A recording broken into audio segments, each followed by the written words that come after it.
ಶೈವರೋ ಲಿಂಗಾಯತರೋ ಅಥವಾ ಮೀರಿ ಚಾರ್ವಾಕರೋ ಯಾಕೆ ಬಸವನ ಕೆಲವು ವಚನ ನೋಡಿದಾಗ ಚಾರ್ವಾಕ ಅನ್ನಿಸ್ತಾರೆ ಅವರು ಅವೆಲ್ಲನೂ ಯಾಕಂದ್ರೆ ನಮ್ಮ ಒಬ್ಬೊಬ್ಬರು ದೃಷ್ಟಿಕೋನದಿದೆ ಅವ್ರು ಕಮ್ಯುನಿಸ್ಟಮ್ ಹೇಳ್ತಾರೆ ಕಮ್ಯುನಿಸಮ್ ಹೇಳಿದಾರೆ ಅನ್ನೋದಕ್ಕಿಂತಲೂ ಎಲ್ಲರೂ ಸಮಾನವಾಗಿ ನೋಡುವಂಥ ದೃಷ್ಟಿಕೋನ ಬೆಳೆಸಿದ್ರು ಅನ್ನೋದು ಮಾತ್ರ ಅಲ್ಲಿ ಎರಡು ಅಭಿಪ್ರಾಯ ಇಲ್ಲ.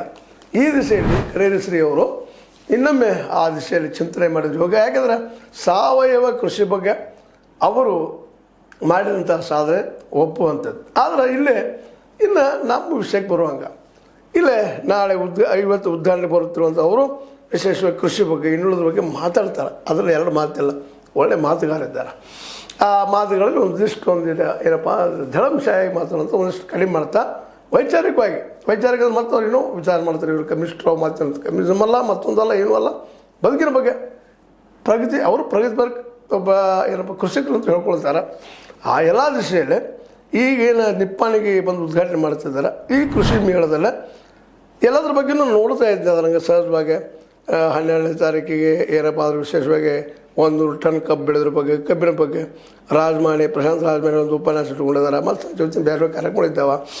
ಅದೇ ಕಾಲಕ್ಕ 13 ತಾರೀಕಿಗೆ ಬೆಳಗ್ಗೆ ಸುರೇಶ್ ದೇಸಾಯಿ ಒಂದು ಆಧುನಿಕ ಕೃಷಿ ಉಪನ್ಯಾಸ, ಆಧುನಿಕ ಹೆಂಗೆ ಕೃಷಿ ಮಾಡಬೇಕು ಏನು ಮಾಡಬೇಕು ಅನ್ನೋದ್ರ ಬಗ್ಗೆ ಇರ್ತಾವೆ. ಮುಂದೆ 14ನೇ ತಾರೀಕು ಭಾಳ ಮುಖ್ಯ ಅದ. ಕೃಷಿ ಹಣಕಾಸು ವಿಷಯದ ಕುರಿತು ಎಂ ಪನಿಷ್ಕನ್ ಅವರಿಂದ ಉಪನ್ಯಾಸ.